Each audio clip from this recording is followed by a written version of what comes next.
ke wakatokani laga appayyan gara kutani iftuun ke sififa sitakun fafa tulluuwwan ke wakatokani laga appayyan gara kutani iftuun ke sififa sitakun fafa lammii kee onnee jabaata seenaa kee marfata guddaa siin talatee siin guddadee siin du'een maqaa qabaata lammii kee onnee jabaata seenaa kee marfata guddaa siin talatee siin guddadee siin du'een maqaa qabaata Ethiopia, Ethiopia siif nan ta'a siif nan jira Ethiopia, Ethiopia siif bara bara bara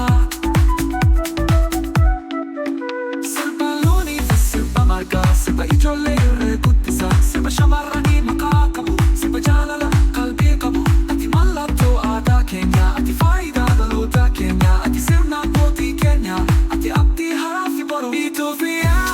Ethiopia siif nan ta'a siif nan jira Ethiopia,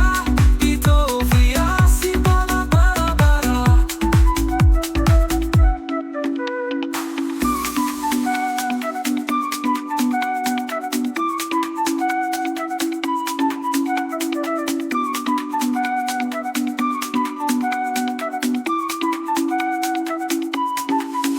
Harmi Kenya, biyya keenya qabeenya guddaa si keessaa si tikfanna siin bonna bara baraaf si jaalanna Harmi Kenya, biyya keenya qabeenya guddaa si keessaa si tikfanna siin bonna bara baraaf si jaalanna Ethiopia,